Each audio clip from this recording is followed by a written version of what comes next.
नमस्कार दोस्तों, स्वागत है आप सभी का मेरे YouTube चैनल पर।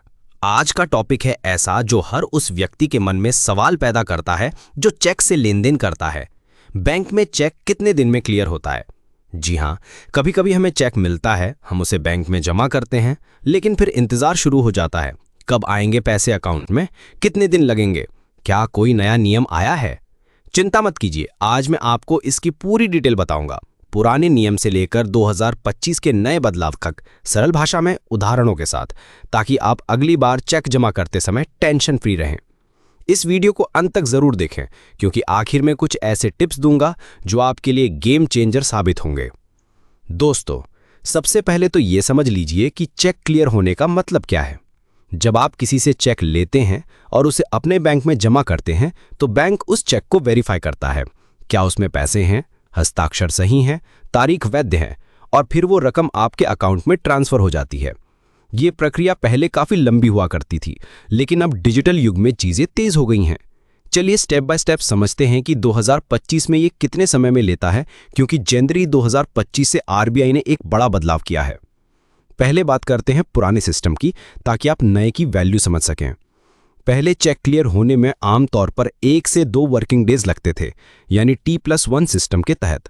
मतलब अगर आप आज चेक जमा करते हैं तो अगले दिन तक क्लियर हो जाता था, लेकिन अगर हॉलिडे हो या कोई इशू तो ज़्यादा समय लग सकता था। लोकल चेक यानी उसी शहर या ग्रिड के अंदर का जल्दी क्लियर होता था, जबकि आउट स्टेशन चेक यानी दूसरे शहर का में 7 से 14 दिन या कभी 25 वर्किंग डेज तक लग सकते थे, खासकर अगर बैंक की ब्रांच वहां ना हो। उदाहरण के लिए मान लीजिए आप दिल्ली में है और चेक मुंबई से आया है, तो पहले 3 से 7 दिन लगते थे, क्योंकि चेक को फिजिकली या डिजिटली क्लियरिंग हाउस से गुजरना पड़ता था।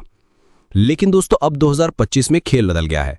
जनवरी 1, 2025 से एनपीसीआई की कंटिन्यूअस क्लियरिंग इनिशिएटिव के तहत अगर आप सुबह 10 बजे से दोपहर 2:30 बजे के बीच चेक जमा करते हैं, तो वो सिर्फ 2 घंटे में क्लियर हो जाएगा। जी हाँ, आपने सही सुना, दिनों की बजाय घंटों में। ये नया सिस्टम बैच प्रोसेसिंग की जगह कंटिन्यूअस क्लियरिंग पर काम करता है, जहां चेक को स्कैन किया जाता है, वेरीफाई होता है और कुछ ही घंटों में पैसे आपके अकाउंट में आ जाते हैं। ये बदलाव आरबीआई ने अगस्त 2024 में अनाउंस किया था और अब ये लागू है, जिससे चेक पेमेंट ज़्यादा तेज और सेफ हो गए हैं। अब लोकल और आउटस्टेशन चेक की डिटेल में जाते हैं। लोकल चेक के लिए अगर आप निर्धारित समय में जमा करते हैं तो 2 घंटे में क्लियर, बस इतना ही। जैसे अगर आप 11 बजे चेक डिपॉजिट करते हैं तो 1 बजे तक पैसे अकाउंट में। लेकिन अगर समय के बाहर जमा करते हैं तो अगले दिन की क्लियरिंग में जाएगा और फिर भी जल्दी हो सकता है। आउट स्टेशन चेक के लिए नया सिस्टम इसे भी तेज कर रहा है, लेकिन अभी भी 7 से 14 दिन लग सकते हैं, डिपेंड करता है बैंक और लोकेशन पर। अगर चेक दूसरे बैंक का है और क्लियरिंग हाउस से गुजरना है तो थोड़ा ज़्यादा समय, लेकिन कुल मिलाकर पहले से कम। मिसाल दें तो अगर चेक राज्य की राजधानी से है तो मैक्सिमम 7 दिन, बड़े शहरों से 10 दिन और अन्य जगहों से 14 दिन। और हाँ, अगर चेक बाउंस होता है यानी पैसे ना हो तो बैंक चार्ज काट सकता है, इसलिए जमा करने से पहले कंफर्म करें।